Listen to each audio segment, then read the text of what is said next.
개발이라는 이름으로 사라진 것들, 다시 돌아올 수 있을까요? UNESCO 문화유산 심사관의 눈에 눈물이 고였습니다. 40년간 전 세계 보건 사업을 평가해온 그녀가 서울의 작은 하천 앞에서 말을 잃었습니다. 콘크리트로 덮인 지 50년. 모두가 죽었다고 생각했습니다. 그런데 뚜껑을 열자 1950년대 살던 물고기 23종이 스스로 돌아왔습니다. 씨앗 하나 뿌리지 않았는데 버드나무가 다시 자라기 시작했습니다. 그 하천가에서 어린 시절 물장구를 치던 아이들. 이제 80이 넘은 그 어르신들이 60년 만에 같은 자리에 섰습니다. 주름진 손으로 맑은 물을 떠올리며 그들은 소리 없이 울었습니다. 잃어버린 줄 알았던 고향이 돌아온 겁니다. 이야기 시작 전 구독과 좋아요 부탁드립니다. 여러분의 작은 응원이 영상 제작에 큰 힘이 됩니다. 감사합니다. 저는 마들렌 뒤발입니다. 프랑스 리옹에서 태어나 40년간 UNESCO 문화유산위원회에서 일해왔습니다. 전 세계 127개국의 보건 사업을 심사했고 그중 대부분은 실패작이었습니다. 솔직히 말씀드리겠습니다. 저는 복원이라는 단어를 믿지 않았습니다. 한번 파괴된 것은 돌아오지 않습니다. 이집트의 신전도, 그리스의 기둥도, 이탈리아의 성당도. 우리가 하는 건 복원이 아니라 모조품을 만드는 일이었죠. 원본의 영혼은 이미 사라지고 껍데기만 다시 세우는 것. 그게 제가 40년간 목격한 현실이었습니다. 특히 하천 복원은 최악이었습니다. 런던의 템즈강, 파리의 생강, 시카고강까지. 수십억 달러를 쏟아부었지만 결과는 똑같았죠. 인공폭포를 만들고 수족관 물고기를 풀어놓고 예쁜 산책로를 깔아놓은 뒤 이것이 자연이라고 포장하는 겁니다. 관광객들은 속아 넘어가도 저는 알았습니다. 저건 하천이 아니라 거대한 수조라는 것을요. 2019년 봄 한국 서울에 청계천 심사 요청이 들어왔습니다. 저는 서류를 펼치다가 피식 웃음이 났습니다. 고가도로를 철거하고 하천을 되살렸다고요. 50년간 콘크리트로 덮여있던 하천을요. 불가능합니다. 제가 중얼거렸죠. 하천은 나무가 아닙니다. 물길은 한번 끊기면 생태계 전체가 죽습니다. 물고기도 수초도 미생물도. 50년이면 세 세대가 지나는 시간입니다. 그 긴 세월 동안 콘크리트 밑에서 무엇이 살아남을 수 있겠습니까? 씨앗도 알도 모조리 썩어 없어졌을 겁니다. 저는 이미 결론을 내리고 비행기에 올랐습니다. 인공적으로 꾸며놓은 가짜 하천. 관광객용 쇼윈도. 어차피 다른 나라들과 똑같겠지. 보고서에 정중한 거절 문구나 준비해야겠다고 생각했습니다. 그런데 인천공항에 내리는 순간 묘한 일이 벌어졌습니다. 공항 안내 직원이 제 여권을 보더니 환하게 웃으며 물었습니다. 청계천 가시나요? 요즘 버들치가 알을 낳는 시기라 물이 정말 맑아요. 버들치요? 제가 되물었습니다. 네. 토종 민물고기요. 우리 할머니가 어릴 때 많이 잡았대요. 요즘 다시 엄청 늘었대요. 가슴이 철렁 내려앉았습니다. 버들치는 수질에 극도로 민감한 물고기입니다. 1급수가 아니면 절대 살 수 없죠. 유럽에서는 거의 멸종된 종류입니다. 그런 물고기가 50년간 덮여있던 도심 한복판 하천에 산다고요.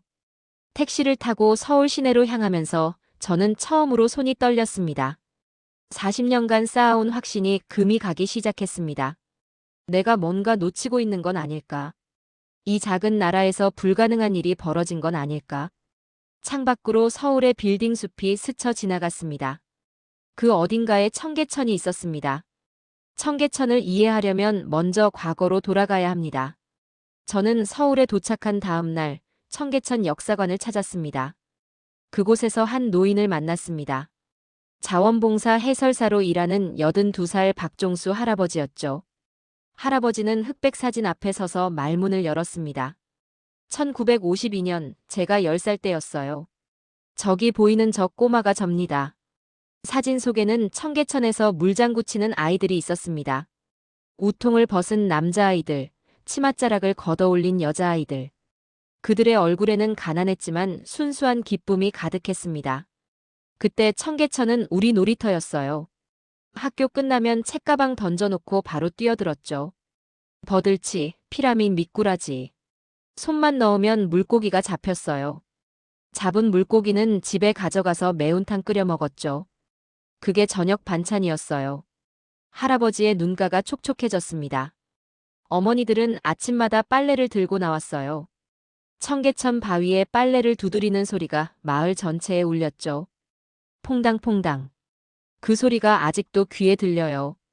빨래하시면서 어머니들끼리 수다 떠시고 우리는 그 옆에서 물장난치고. 저는 물었습니다. 물이 깨끗했나요? 할아버지가 웃었습니다. 바닥이 훤히 보였어요.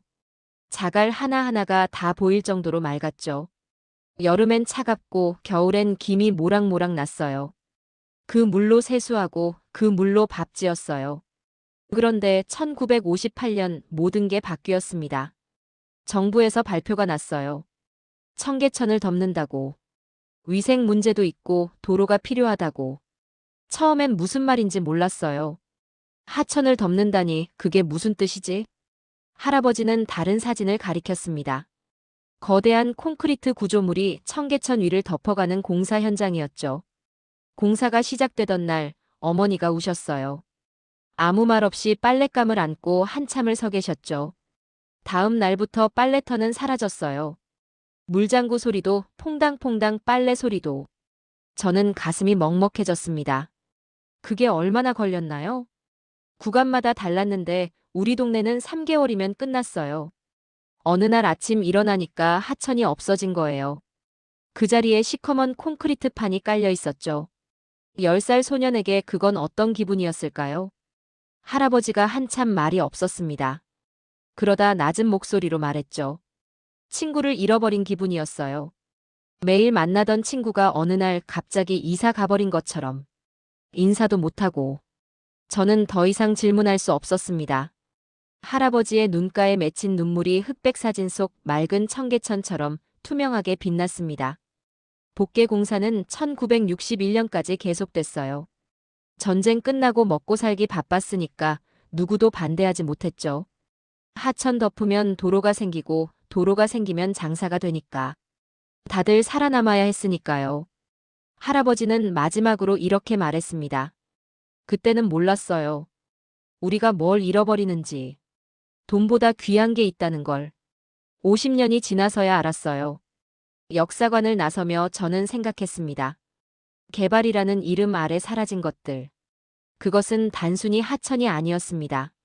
어린 시절의 기억, 어머니의 빨래터, 아이들의 웃음소리.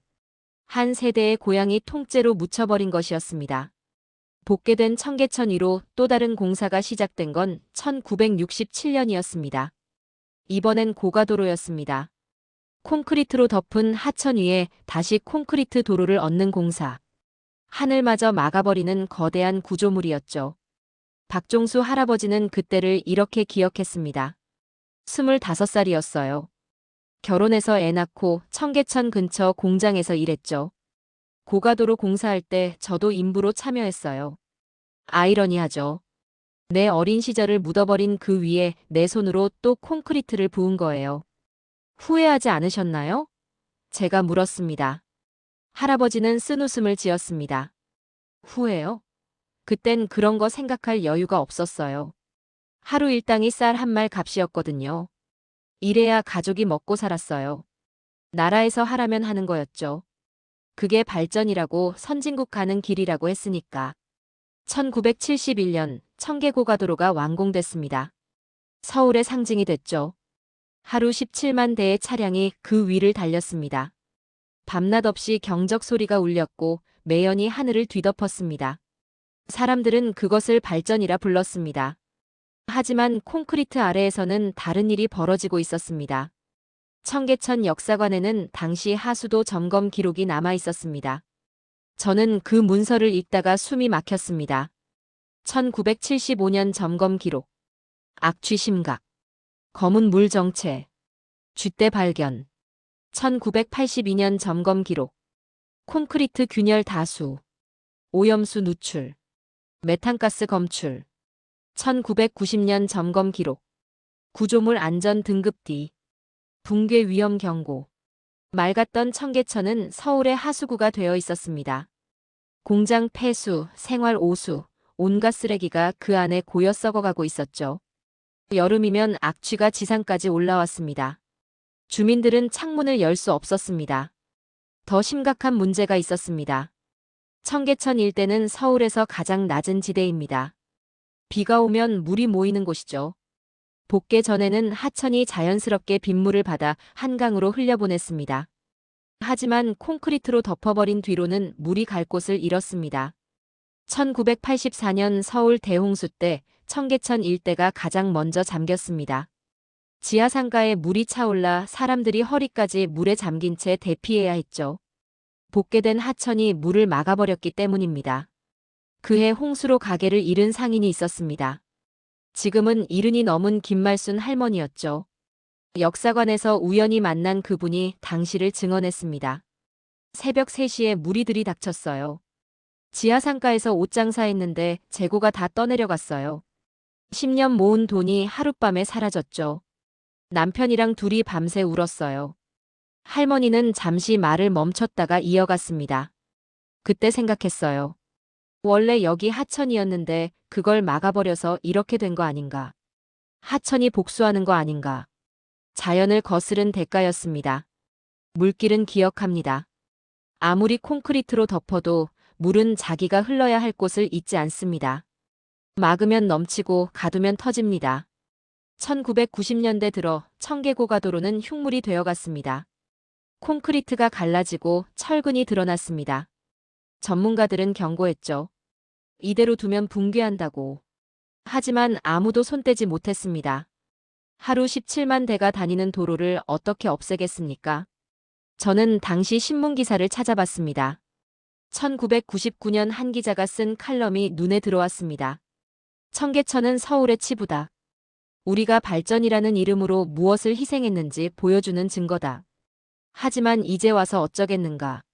덮어버린 것은 다시 열 수 없다. 그 기자의 말이 맞았습니다. 적어도 그때까지는요. 50년간 콘크리트 아래 갇혀있던 청계천. 모두가 죽었다고 생각했습니다. 돌이킬 수 없다고 믿었습니다. 그런데 2002년 누군가 미친 소리를 하기 시작했습니다. 고가도로를 뜯어내자고. 청계천을 되살리자고. 2002년 서울시장 선거. 한 후보가 공약을 발표했습니다. 청계고가도로를 철거하고 청계천을 복원하겠다고. 사람들은 웃었습니다. 미친 소리라고. 저는 당시 기사들을 찾아봤습니다. 반응은 한결같았죠. 하루 17만 대가 다니는 도로를 없앤다고? 서울 교통이 마비될 거다. 3,860억 원을 들여서 하천을 판다고? 그 돈으로 도로를 더 지어라. 50년 된 콘크리트 밑에 뭐가 살아있겠나? 시궁창만 드러날 거다. 전문가들도 고개를 저었습니다. 미국 도시계획학회는 공식 논평을 냈죠. 서울의 결정은 도시교통정책의 역행이다. 선진국은 도로를 늘리는데 한국은 왜 줄이려 하는가? 일본 NHK는 다큐멘터리를 제작했습니다. 제목이 서울의 도박이었죠. 성공 가능성은 10% 미만이라는 전문가 인터뷰가 담겨 있었습니다. 프랑스 르몽드는 더 냉소적이었습니다. 아시아의 작은 나라가 또 무모한 실험을 시작했다. 결과는 뻔하다. 저도 솔직히 같은 생각이었습니다. 40년간 전 세계 보건 사업을 봐왔지만 이 정도 규모는 처음이었거든요. 5.8km 구간. 50년간 묻혀있던 하천. 1,000만 도시의 심장부. 상식적으로 불가능했습니다. 그런데 서울은 밀어붙였습니다. 2003년 7월 1일 첫 삽을 떴습니다. 청계고가도로 철거가 시작된 거죠. 저는 당시 공사 현장 사진을 봤습니다. 거대한 콘크리트 덩어리가 부서지고 50년 묵은 먼지가 하늘로 솟구쳤습니다. 현장에 있던 노동자 인터뷰가 남아 있었습니다. 처음엔 이게 맞나 싶었어요. 멀쩡한 도로를 왜 부수나. 근데 콘크리트 밑을 보는 순간 알았죠. 아, 이건 도로가 아니라 무덤이었구나. 콘크리트 아래는 참혹했습니다. 검은 슬러지가 가득 차 있었고 악취가 진동했습니다. 쥐떼가 우르르 도망쳤고 정체불명의 폐기물이 산더미처럼 쌓여 있었죠. 언론은 난리가 났습니다. 보라, 저게 청계천의 실체다. 저걸 어떻게 하천으로 만든다는 거냐? 하지만 서울시는 멈추지 않았습니다. 27개월 동안 쉬지 않고 공사를 진행했죠. 하루 24시간 3교대로. 연인원 86만 명이 투입됐습니다. 저는 당시 서울시 담당 공무원을 인터뷰했습니다. 지금은 은퇴한 72살 이정호 씨였죠. 매일 욕먹었어요. 출근길에 시민들이 소리 질렀죠. 교통 지옥 만든 놈들아. 집에 가면 아내가 한숨 쉬었고요. 당신 때문에 내가 못 살아. 그래도 왜 계속하셨어요? 제가 물었습니다. 이정호 씨는 잠시 창밖을 바라봤습니다. 저도 청계천에서 어린 시절을 보냈거든요. 물장구 치고 물고기 잡고. 그때 그 하천이 콘크리트 밑에서 50년을 기다렸다고 생각하니까 포기할 수가 없었어요. 그는 주머니에서 낡은 사진 한 장을 꺼냈습니다. 1960년대 청계천에서 찍은 흑백 사진이었죠. 10살쯤 된 소년이 물속에서 웃고 있었습니다. 이게 접니다. 이 사진 보면서 버텼어요. 저 아이한테 다시 그 하천을 돌려줘야 한다고. 비록 저는 이제 늙었지만 다음 세대 아이들한테라도. 공사 기간 동안 예상치 못한 발견들이 있었습니다. 조선시대 돌다리가 땅속에서 나왔고 600년 된 석축이 원형 그대로 발굴됐습니다. 콘크리트는 파괴한 게 아니라 보존한 것이었습니다. 마치 타임캡슐처럼. 하지만 가장 놀라운 발견은 따로 있었습니다. 그건 공사가 끝난 뒤에야 드러났죠. 2005년 10월 1일. 청계천 복원 완공식이 열렸습니다. 물이 흐르기 시작했습니다. 맑은 물이 5.8km 구간을 따라 졸졸졸 소리를 내며 전 세계가 지켜봤습니다. 성공일까 실패일까? 답은 자연이 직접 내려줬습니다. 2005년 10월 1일 청계천에 물이 흐르기 시작했습니다. 저는 당시 영상 기록을 봤습니다. 맑은 물이 콘크리트 수로를 따라 흘러가는 모습. 시민들이 환호하고 아이들이 물가로 뛰어가는 장면. 하지만 솔직히 말씀드리겠습니다. 저는 그때도 회의적이었습니다. 물이 흐르는 건 당연하죠. 펌프로 퍼올리면 되니까요. 실제로 청계천 물의 상당 부분은 한강에서 끌어온 것이었습니다. 인공 하천. 거대한 분수대. 그게 제 첫인상이었죠. 그런데 1년 뒤 이상한 보고서가 올라왔습니다. 서울시 환경연구원에서 보낸 긴급 문서였죠. 제목은 청계천 생태계 변화 관찰 보고서. 저는 별 기대 없이 펼쳐봤습니다. 그리고 눈을 의심했습니다.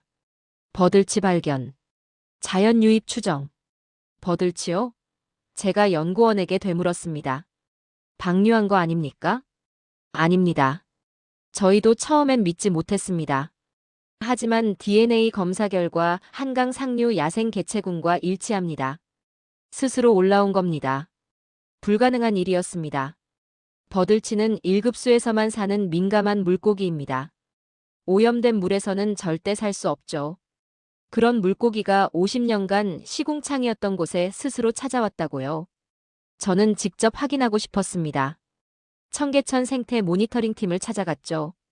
팀장 김영수 박사는 서류 뭉치를 내밀었습니다. 여기 보세요. 2006년 3월 버들치 최초 발견. 4월 피라미 발견. 5월 참붕어 발견. 6월에는 미꾸라지까지. 한 달에 한 종씩 나타난 겁니까? 그것보다 더 빨랐어요. 2006년 한 해에만 17종이 확인됐습니다. 저는 할 말을 잃었습니다. 인공적으로 방류한 게 아니라 자연 유입이라면 이건 기적이었습니다. 김 박사가 설명을 이어갔습니다. 처음엔 저희도 의심했어요. 누가 몰래 방류한 거 아닌가. 그래서 24시간 CCTV를 설치하고 물고기마다 DNA를 채취했죠. 결과는 명확했습니다. 한강과 중랑천에서 자연적으로 올라온 겁니다. 어떻게 가능하죠? 50년간 죽어있던 곳인데. 김 박사가 창밖에 청계천을 가리켰습니다. 물길이 기억하는 겁니다. 청계천은 원래 한강으로 흘러가는 하천이었어요. 50년간 막혀 있었지만 물길을 열자마자 물고기들이 본능적으로 찾아온 거죠. 마치 연어가 고향으로 돌아오듯이. 물고기만이 아니었습니다. 2007년 조사에서는 조류 36종이 관찰됐습니다. 외가리, 백로, 물총새까지. 서울 도심 한복판에서 물총새가 물고기를 사냥하는 장면이 카메라에 잡혔죠. 더 놀라운 건 식물이었습니다. 버드나무가 자라기 시작했어요. 씨앗을 뿌린 적이 없는데. 김 박사가 사진을 보여줬습니다. 청계천 둑에서 자라나는 어린 버드나무들. 한두 그루가 아니라 수십 그루였습니다. 바람이 씨앗을 날라온 겁니다. 한강변 버드나무에서요. 놀라운 건 그 씨앗이 정확히 물가에만 떨어졌다는 거예요. 마치 누가 일부러 심은 것처럼. 자연은 기다리고 있었던 겁니다. 50년 동안 콘크리트 뚜껑이 열리기만을. 저는 청계천을 따라 걸으며 직접 확인했습니다. 맑은 물속에 물고기 떼가 보였습니다. 은빛 비늘이 햇살에 반짝였죠. 두 개는 갈대와 부들이 자라고 있었고 그 사이로 잠자리가 날아다녔습니다. 50년 전 사진 속 청계천과 똑같았습니다. 2010년 조사 결과 청계천에 서식하는 어류는 23종으로 늘어났습니다. 곤충은 192종, 조류는 36종, 식물은 308종. 복원 전에는 제로였던 숫자들입니다. 하지만 가장 감동적인 발견은 따로 있었습니다. 2012년 청계천 상류에서 수달 발자국이 발견됐습니다. 서울에서 수달이 사라진 건 1960년대입니다. 50년 만에 돌아온 거였죠. 김 박사는 그날을 잊지 못한다고 했습니다. 발자국을 보는 순간 무릎이 꺾였어요. 수달은 생태계 최상위 포식자예요. 수달이 돌아왔다는 건 먹이사슬 전체가 복원됐다는 뜻이거든요. 물고기, 곤충, 식물, 미생물까지. 전부 다. 저는 물었습니다.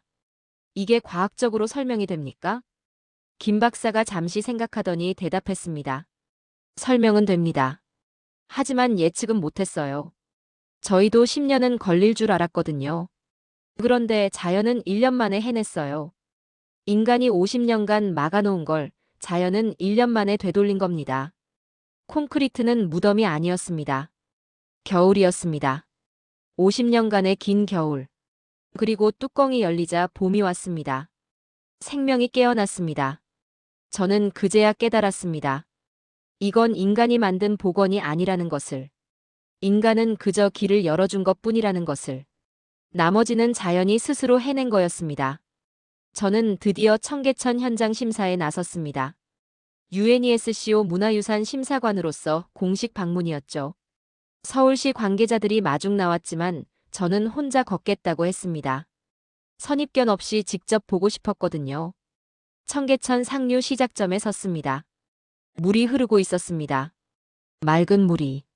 저는 일단 물가로 내려갔습니다. 신발을 벗고 발을 담갔죠. 차가웠습니다. 진짜 하천의 온도였습니다. 인공 하천은 물 온도가 일정합니다. 정수 처리된 물을 펌프로 순환시키기 때문이죠. 하지만 이 물은 달랐습니다.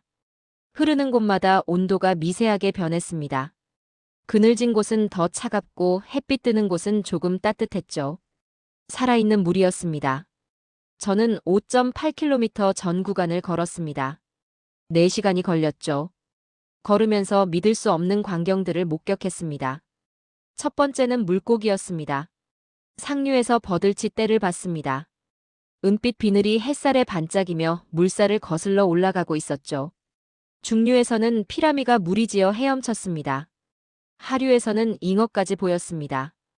팔뚝만 한 크기였죠. 두 번째는 새였습니다. 외가리 한 마리가 물가에 서서 물고기를 노리고 있었습니다. 제가 다가가도 도망가지 않았죠.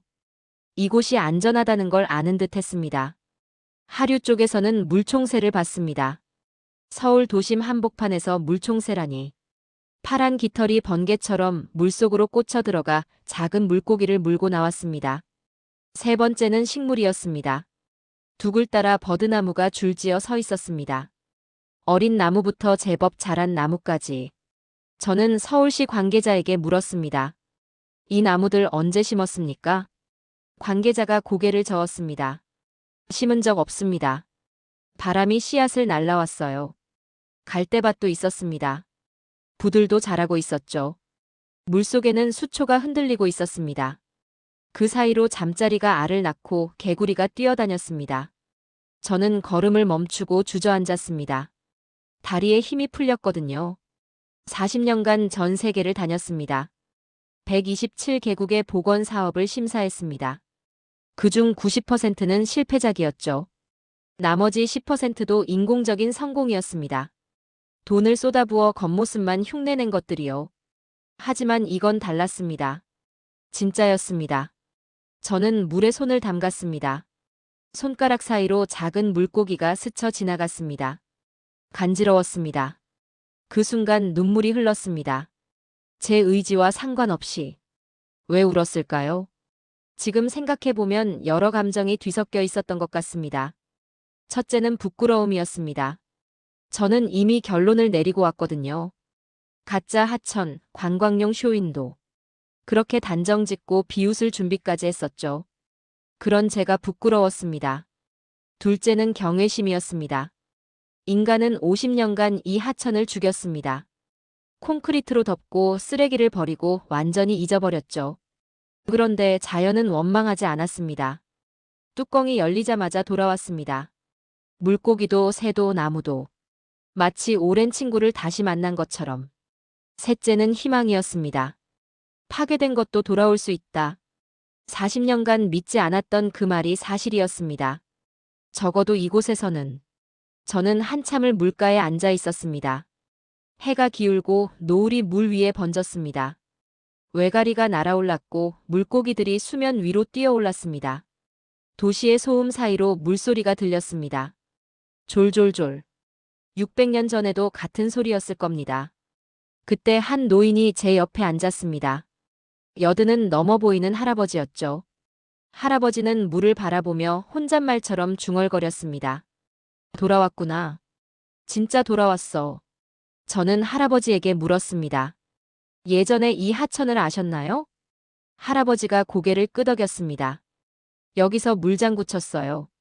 7살 때. 그게 70년 전이야. 할아버지의 눈가에도 눈물이 맺혀 있었습니다. 저와 같은 이유였을까요? 아니, 아마 더 깊은 이유였을 겁니다. 저는 그제야 깨달았습니다. 이건 단순한 하천 복원이 아니라는 것을. 한 세대의 기억이, 한 도시의 역사가, 한 민족의 정체성이 돌아온 것이라는 것을. 저는 서울시에 특별한 요청을 했습니다. 어린 시절 청계천에서 놀았던 어르신들을 만나고 싶다고. 서울시는 흔쾌히 응했습니다. 일주일 뒤 청계천 광통교 앞에서 특별한 모임이 열렸습니다. 12분의 어르신이 오셨습니다. 가장 젊은 분이 76, 가장 연로한 분이 87이었죠. 모두 1950년대에 청계천에서 어린 시절을 보낸 분들이었습니다. 저는 통역사와 함께 그분들 사이에 섰습니다. 어르신들은 처음엔 쭈뼛쭈뼛했습니다. 외국인 앞에서 뭘 얘기해야 하나 싶으셨겠죠. 하지만 청계천 물소리가 들리자 표정이 달라졌습니다. 87살 최옥순 할머니가 먼저 물가로 내려갔습니다. 지팡이를 짚고 조심조심 계단을 내려가셨죠. 다른 분들도 뒤따랐습니다. 저도 함께 내려갔습니다. 할머니는 물가에 쪼그려 앉았습니다. 주름진 손을 물에 담갔죠. 그리고 한참을 아무 말 없이 물만 만지셨습니다. 차갑다. 그때랑 똑같아. 할머니의 목소리가 떨렸습니다. 10살 때 여기서 빨래했어요. 엄마 옆에서. 엄마가 빨래 두드리면 저는 옆에서 물장난치고. 그때 물이 이렇게 차가웠어요. 할머니의 눈에서 눈물이 흘러내렸습니다. 70년 만이었습니다. 70년 전 10살 소녀가 만졌던 그 물을 87 할머니가 다시 만지고 있었습니다. 옆에 있던 82살 박종수 할아버지도 물에 손을 담갔습니다. 역사관에서 만났던 그분이었죠. 여기서 버들치 잡았어요. 손으로 휙휙 잡아서 양동이에 담았지. 그게 저녁 반찬이었어요. 할아버지가 물속을 들여다봤습니다. 그때 작은 물고기 떼가 지나갔습니다. 은빛 비늘이 반짝였죠. 버들치다. 버들치야. 할아버지가 소리쳤습니다. 아이처럼 신이 나서. 다른 어르신들도 모여들었습니다. 다들 물속을 들여다보며 탄성을 질렀죠. 진짜 버들치네. 어떻게 돌아왔어? 피라미도 있어. 저기 봐. 세상에, 물이 이렇게 맑아졌어. 저는 한 발 물러서서 그 광경을 지켜봤습니다. 12명의 어르신들이 물가에 쪼그려 앉아 물고기를 구경하고 있었습니다. 70년 전 아이들처럼. 79살 김말순 할머니가 울기 시작했습니다. 1984년 홍수 때 가게를 잃었던 그분이었죠. 나는 이 하천 원망했어요. 물난리 때문에 다 잃어버려서. 근데 지금 보니까 하천이 잘못한 게 아니었어. 우리가 막아버려서 그랬던 거야. 할머니는 물을 두 손으로 떠서 얼굴에 묻혔습니다. 미안해. 하천한테 미안해. 84살 이정자 할머니가 김말순 할머니를 안아줬습니다. 우리가 뭘 알았겠어. 먹고 살기 바빴는데. 그때는 다 그랬어. 저는 통역사를 통해 질문했습니다. 청계천이 복원되고 나서 오늘 처음 오신 건가요? 최옥순 할머니가 대답했습니다. 아니에요. 복원되고 바로 왔었어요. 근데 그때는 울기만 하고 돌아갔어요. 너무 감격스러워서 오래 못 있었어요. 그 뒤로는요? 할머니가 웃었습니다. 이제 일주일에 3번은 와요. 버스 타고. 여기 와서 물 보고 있으면 엄마 생각이 나요. 아버지 생각도 나고. 다 돌아가셨는데 여기 오면 다시 만나는 것 같아요. 박종수 할아버지가 덧붙였습니다. 우리 손주가 여기서 물고기 보는 거 좋아해요. 제가 어릴 때 버들치 잡던 이야기 해주면 눈이 휘둥그레져요. 할아버지 진짜요? 여기서요? 그럼 제가 그러죠. 그래, 여기서. 할아버지가 내 나이 때. 할아버지는 잠시 말을 멈췄습니다. 그게 얼마나 행복한지 몰라요.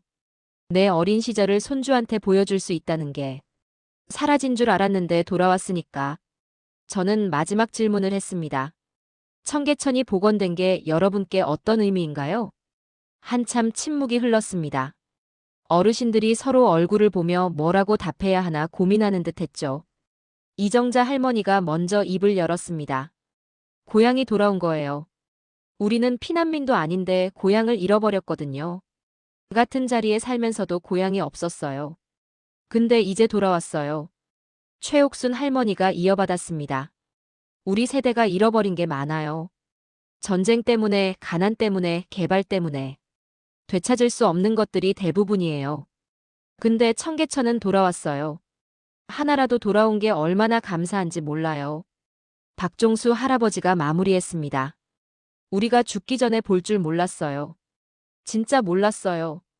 근데 봤잖아요. 이제 눈 감아도 여한이 없어요. 저는 더 이상 질문하지 못했습니다. 목이 메어서 12분의 어르신들이 물가에 나란히 앉아 있었습니다. 주름진 얼굴에 눈물 자국이 말라가고 있었죠. 그 뒤로 맑은 물이 흐르고 물고기가 뛰놀고 버드나무가 바람에 흔들렸습니다. 60년 만의 귀향이었습니다. 저는 파리로 돌아가 최종 보고서를 작성했습니다. 40년 심사관 경력 중 가장 어려운 보고서였죠. 어떤 단어로 이것을 설명해야 할지 몰랐거든요. 결국 저는 이렇게 썼습니다. 청계천 복원은 UNESCO가 지금껏 심사한 어떤 사례와도 다르다. 이것은 인간이 만든 복원이 아니다. 인간은 길을 열어주었고 자연이 스스로 돌아왔다. 50년간 콘크리트 아래 갇혀있던 생명이 1년 만에 깨어났다. 이것은 기술의 승리가 아니라 믿음의 승리다. 돌아올 수 있다는 믿음. 기다리면 된다는 믿음. 보고서 말미에 저는 개인적인 소감을 덧붙였습니다. 관례에 어긋나는 일이었지만 쓰지 않을 수 없었죠. 나는 40년간 복원은 불가능하다고 믿어왔다. 청계천이 그 믿음을 부숴버렸다. 파괴된 것도 돌아올 수 있다. 단 조건이 있다. 누군가 먼저 뚜껑을 열어야 한다. 서울 시민들이 그 용기를 보여줬다. UNESCO 위원회는 만장일치로 청계천을 생태복원 모범 사례로 등재했습니다. 하지만 저에게 진짜 의미 있었던 건 그게 아니었습니다. 청계천을 떠나기 전날 밤, 저는 혼자 물가에 앉아 있었습니다. 서울의 밤은 시끄러웠지만 청계천 물소리는 선명하게 들렸습니다. 졸졸졸. 600년 전에도 같은 소리였을 겁니다. 그때 한 가족이 지나갔습니다. 할아버지, 아버지, 손자. 3대가 함께 청계천을 걷고 있었죠. 손자가 물고기를 발견하고 소리쳤습니다. 할아버지, 물고기다. 할아버지가 허리를 굽혀 물속을 들여다봤습니다. 그래. 버들치야. 할아버지 어릴 때 여기서 많이 잡았어. 진짜요? 손으로요? 그럼. 이렇게 휙 하면 잡혀. 할아버지가 신용을 했고 손자가 깔깔 웃었습니다. 아버지는 그 모습을 핸드폰으로 찍고 있었죠. 저는 그 장면을 보며 깨달았습니다. 이것이 진짜 복원이라는 것을. 하천이 돌아온 게 아니었습니다. 기억이 돌아온 겁니다. 세대와 세대를 잇는 기억. 할아버지의 어린 시절이 손자에게 전해지는 기억. 끊어졌던 이야기가 다시 이어지는 것. 그것이 청계천 복원의 진짜 의미였습니다. 저는 이 글을 읽고 계실 대한민국의 어르신들께 말씀드리고 싶습니다. 여러분이 기억하는 그 맑은 물, 그 물장구 소리, 그 빨래터의 웃음소리. 사라진 줄 알았죠. 다시는 못 볼 줄 알았죠. 하지만 돌아왔습니다. 여러분의 기억이 이 하천을 살렸습니다. 여러분이 잊지 않았기에 다음 세대가 복원할 수 있었습니다. 아버지 세대가 덮은 것을 아들 세대가 열었습니다. 그리고 손자 세대가 다시 그 물에서 뛰어놀고 있습니다. 여러분이 흘린 땀이 헛되지 않았습니다.